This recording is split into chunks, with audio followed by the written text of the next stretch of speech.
Menyalurkan syahwat, sedekah paling utama. Biarkan saja orang-orang non-muslim heran. Yusannu, disunahkan, fi yaumil jumu'ati, di dalam hari Jumat, al-iktharu terhadap memperbanyak, minas sholawati dari beberapa sholawat, ala nabi atas Nabi Muhammad sallallahu alaihi wasallam. Wal adhkari dan dari beberapa zikir, wal ad'iyati dan dari beberapa doa, wassodaqati dan dari sodaqah. Wa afdhalus sodaqati, bermula seutama-utama sodaqah, ma yaitu sesuatu, yakunu yang ada oleh dia mah, lil ahli, yaitu untuk keluarga. Jadi disunnahkan pada hari Jumat termasuk malam Jumatnya memperbanyak membaca sholawat kepada Nabi Muhammad sallallahu alaihi wasallam dan juga memperbanyak zikir-zikir, memperbanyak doa dan juga memperbanyak sedekah, sedekah. Dan seutama-utama sedekah atau sedekah itu adalah sesuatu yang ada kepada keluarga. Jadi sedekah itu adalah diutamakan kepada keluarga terdekat terlebih dahulu, terutama kepada anak dan istri. Kemudian kepada orang tua, kepada saudara, kepada paman, keponakan, sepupu. Kemudian baru kepada orang lain. An Abi Dzar radhiyallahu anhu qala, telah diriwayatkan dari Abu Dzar radhiyallahu an qala, telah berkata oleh beliau, qala Rasulullah sallallahu alaihi wasallam, telah bersabda oleh Rasulullah sallallahu alaihi wasallam, wa fi bud'i ahadikum shadaqatun, wa fi bud'i ahadikum, dan yaitu tetap di dalam lipatan salah seorang kalian, shadaqatun bermula sedekah. Di dalam lipatan itu apa? Tumpukan atau lipatan. Nah inilah kinayah dari Rasulullah SAW di dalam tumpukan dan lipatan. Ini kinayah, tapi orang Arab sudah paham. Bud'un di situ artinya adalah hubungan antara suami istri. Karena suami istri itu kalau berhubungan ya saling bertumpuk-tumpukan, saling lipat-lipatan. Makanya Rasulullah SAW menggunakan bahasa kiasan, wa fi bud'i ahadikum shadaqatun, dan yaitu tetap di dalam lipatan. Lipatan atau tumpukan salah seorang kalian, shadaqatun bermula sedekah. Terutama di dalam hari Jumat dan malam Jumat, seorang suami dan istri melakukan hubungan, maka bagi sang suami terhitung pahalanya sedekah. Karena jima itu adalah haknya suami. Bagi sang istri, pahalanya lebih besar, berlipat ganda daripada pahalanya sang suami. Karena jima itu adalah kewajiban sang istri. Jima kewajiban sang istri, haknya sang suami. Mengapa jima termasuk kewajiban sang istri?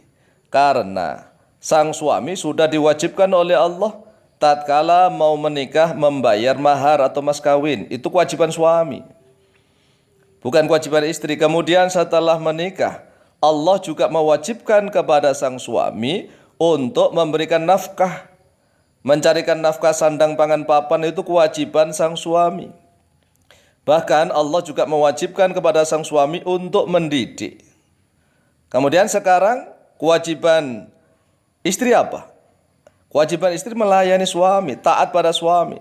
Termasuk di dalamnya adalah jima. Jima itu adalah kewajiban istri, haknya suami. Oleh sebab itu, apabila sang istri menjalankan kewajibannya, namanya pahala kewajiban itu lebih besar daripada pahala sunnah. Sedangkan sang suami terhitung sedekah, pahalanya sunnah. Wa fi bud'i ahadikum shadaqatun, dan di dalam pergaulan, persetubuhan salah seorang kalian, sedekah bermula sedekah. Para sahabat yang mendengar sabda Rasulullah SAW seperti itu, mereka tersentak kaget. Di dalam hati mereka berkata, masa iya seseorang atau seorang laki-laki yang menggunakan syahwatnya yang menggelora, nafsunya yang membuncah, kemudian dipakai untuk berhubungan badan dengan istrinya. Masa iya terhitung sedekah yang ada pahalanya? Lalu mereka bertanya kepada Rasulullah sallallahu alaihi wasallam. Qalu, ya Rasulullah, ayati ahaduna syahwatahu yakunu lahu fiha ajrun. Qalu, berkata oleh mereka, ya Rasulullah, wahai Rasulullah, ayati ahaduna, apakah mendatangi ahaduna oleh salah seorang kami, syahwatahu pada syahwatnya, yakunu adalahu bagi ahaduna fiha di dalamnya syahwat ajrun oleh pahala. Qala, bersabda oleh beliau Rasulullah sallallahu alaihi wasallam, ara'aitum law wada'aha fil harami akana alaihi fiha wizrun. Ara'aitum, bagaimanakah pendapat kalian, law wada'aha, kalau seandainya meletakkan oleh seseorang ha pada syahwatnya, fil harami, di dalam yang haram, akana alaihi, apakah ada atasnya seseorang itu, fiha, di dalam syahwatnya, wizrun, oleh dosa. Ini adalah jawaban yang cerdas dari Rasulullah sallallahu alaihi wasallam.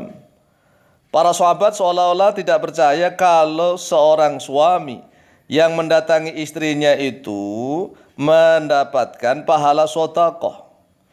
Kemudian para sahabat bertanya, apakah mendatangi istri dengan menggunakan syahwat yang menggelora, nafsu yang membuncah, masih terhitung adanya pahala sedekah?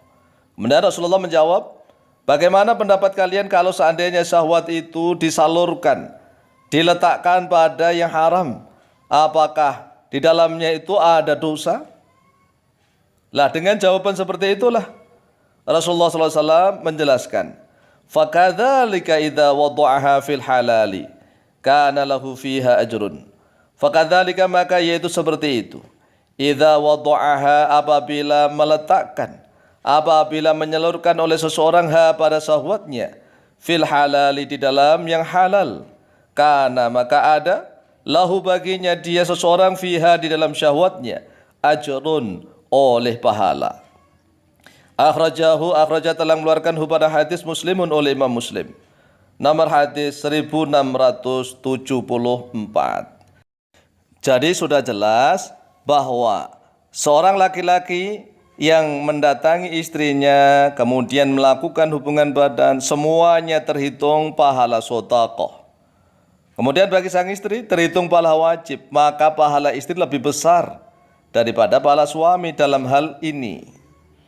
Kemudian anehnya lagi, ada umat Islam yang menuduh bahwa apabila seseorang itu melakukan poligami maka menjadi budak nafsu, budak syahwat. Padahal poligami itu dinikahi. Setiap menikah itu adalah halal, bukan melakukan perzinahan, bukan melakukan perselingkuhan, tetapi dinikahi halal. Oleh sebab itulah, perbanyaklah tempat halal untuk menyalurkan sedekah, biar pahalanya banyak, terutama pada hari Jumat. Wallahu ta'ala a'lamu bishawab.